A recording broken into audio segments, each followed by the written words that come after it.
you don't mind. Thank you. Okay, in order, Vinny, Mandy, James from the BBC, James from TalkSport, Carl and Neil. And that's probably all we're going to have time for in the open, then we'll go to the breakout. So Vinny first. Hi, Jurgen. It's still not a very long time for Ozan and Ben Davies to settle in, but I just wonder how ready you feel either are to make their Premier League debut and at least move one of Jordan Henderson and Fabinho into midfield, or is it a case of still needing that Premier League experience with someone like Jamie Vardy around? So yeah, Jamie's obviously a proper challenge in this league. The way he plays, the way he gets set up by his mates, and so that's a proper job to do. But you only can do it always with the whole team. It's always, and that's how we always try to do it. You have to avoid the passes to him. Jamie is a player, a world-class player for sure, in a specific area of the pitch, and with his speed, that's really tricky. But so with the boys, yeah, obviously we had now some sessions together where we really could work on this defensive setup, and that's very, very important. But we have as well, on top of that, we have other players available. So Nate Phillips did really well together with Hendo, together with Fab. Fab will not be available, by the way. He is suffered again a little muscle issue, and so will be out for this game. And so we have to find a solution, and all of them had the chance this week to show in training who's ready, and so I have to make a decision tomorrow, obviously. You've often said to us that you don't get too high when you're winning and you don't get too low when things aren't going so well. So how would you describe the mood around the group at the moment ahead of a game that obviously has significance with two teams in the top 4 places? As good as it can be, or as good as it should be. It's not that we have like a bad or aggressive or a blaming or whatever mood. Not at all. We came in this situation all together. We know some reasons, and we are in it together, absolutely together. Though there's nothing really to worry about or whatever, that we now point with the finger on each other and say it's because of you or because of you. No, it's we want to sort it together, and we will sort it together. And there's nothing bad to say about the atmosphere, but it's not, we are not flying or whatever, that we can't stop laughing during the week, obviously, but it's a completely normal mood, how it should be.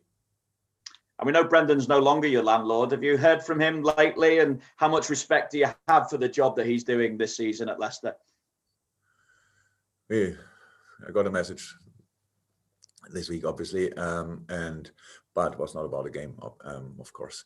And no, we are don't have a lot of contact. We saw each other maybe more often than in other seasons, because we had a lot of Zoom meetings with the Premier League coaches. He looks good. Healthy, that's what's most important. And if I couldn't respect his work more than I do, and I said it before, and I can say it now when everybody can see it again, because of the situation in the table. What the job he's doing, they are doing there is really, really good. They have a really strong group together there, a really good squad together. Had some problems injury-wise as well, came through properly, and are now, a real competitor. That's how it is, and that's how we see the game. Thank you, Vinny. Mandy. Jurgen, Leicester are the only team to have been in the top 4 at the end of every week so far this season. Obviously, they had a bit of a slide towards the end of last season. Do you think they've perhaps got mentally stronger, looking from the outside clearly, for their challenge this season? How can I know? But probably yes, because going through a situation like they had last year is for sure. It's not helpful in that season, but for the next season for sure. If you're smart enough to use this information, and Brendan and players are for sure smart enough. So yes, it's for sure was helpful that they were in a similar situation. Probably slightly disappointing that they couldn't make the Champions League last year, but it was always clear, as long as they don't lose players and they can add on, and they did again good business, to be honest. Brought in really good players, fullback, centre half, all these kind of things. Up front, Albrighton looks like he doesn't get older. Body is the same. Barnes is probably one of the biggest talents. Not sure if he's already as much respected or appreciated as he should be. He's an unbelievable player, to be honest, and a proper Leicester product. So midfield, Tielemans, all these guys. It's just a really good setup, and that's what makes them so strong. James Milner has said that Liverpool have been a results machine in recent years, but the confidence and the rhythm has dropped a bit. As a manager, Jurgen, how do you help your players get that back, the rhythm and the confidence? Look, if you see so it's normal. If you don't get all week in, week out, all the results, it's normal that a few things drop. And the rhythm is difficult because some players have rhythm because they play constantly. Others don't have the rhythm. We have to make decisions when do we bring them in and stuff like this. But some reasons why it's not so easy.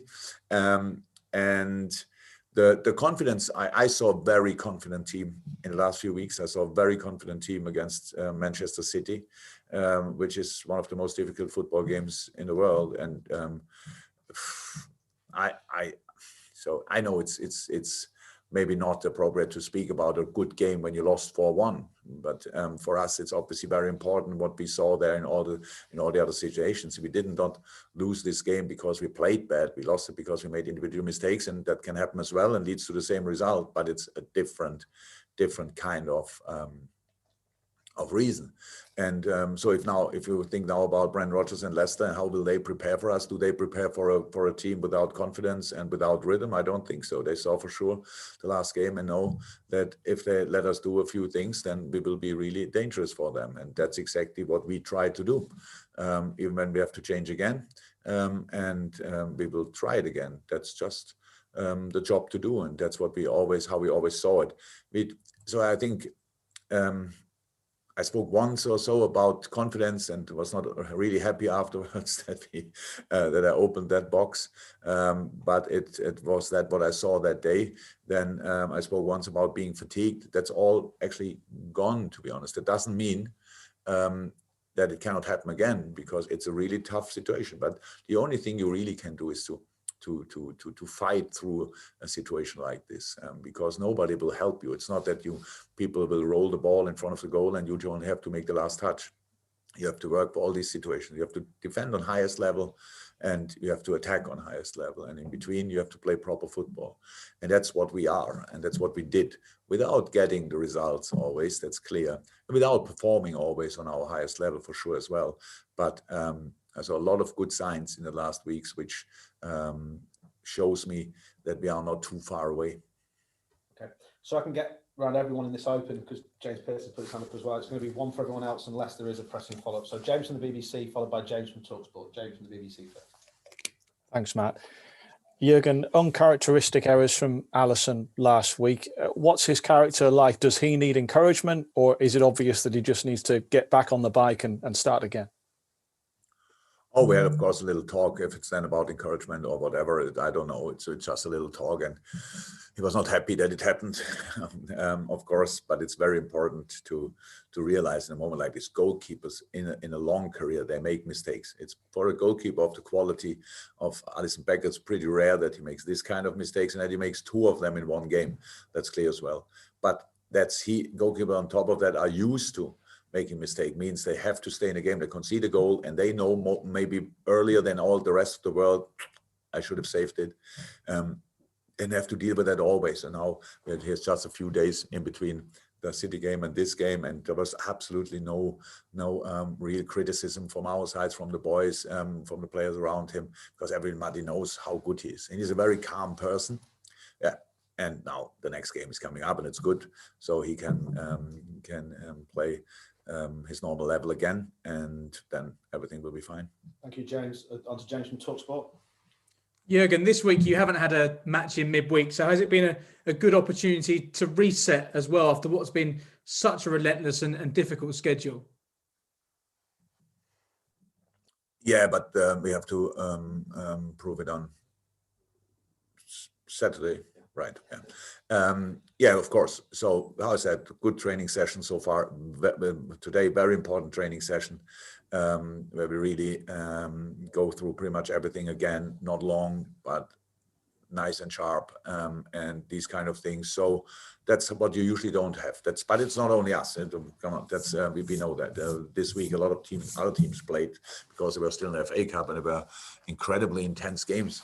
There, one even with extra time and all that thing and all these things. So yeah, was a better week to train for sure than other weeks, but we have to make sure that we are ready on Saturday. And Leicester played on Wednesday, but made a lot of changes, obviously, for their game. So we just have to be ready. Okay. Carl Markham, for association, and we'll go to Neil Jones from goal. Carl. Hi, Jurgen. There seems to be a lot of expectations riding on Kabak in particular, and now you've brought him in. I'm just wondering what you do to manage that, what he does to manage that, and is this one of those circumstances where having no fans in the ground might actually help when he does play?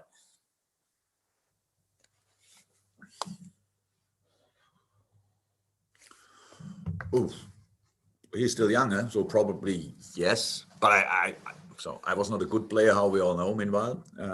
But I enjoyed each single supporter in the stadium. So at least from a number like when there were more than 200. So if there are only 2 or 3, then you hear really each one. But a little bit, there are a few more. So supporters is not.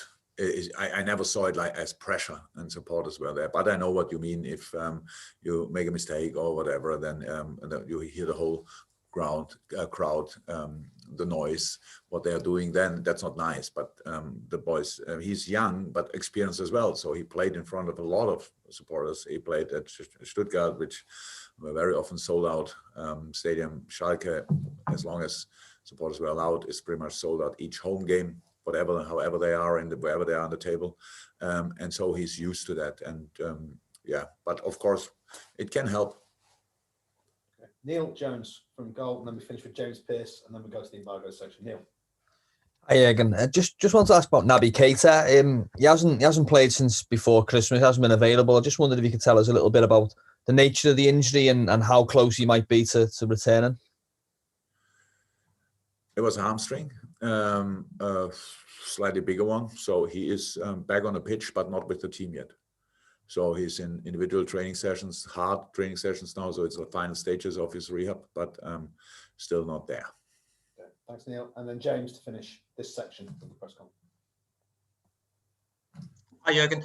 Can I just check where Diogo Jota is with his rehab and when you hope to have him available? And just also on Fabinho, would he have any chance, do you think, for Leipzig or Everton?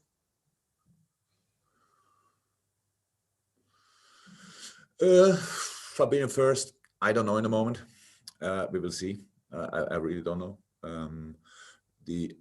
Diogo is close, but not as close as Naby, for example. So he's on the pitch as well. Individual sessions, not the same intensity. So how you can imagine in after a longer time in rehab, you have to train really intense before you can go back to team training. So Diogo, 2-3 weeks maybe. But probably the medical department hits me now because but I think that's kind of possible. Back in full training maybe, and then we will see how long it takes. Okay, fantastic. Okay, guys, if we could have hands up for the embargo.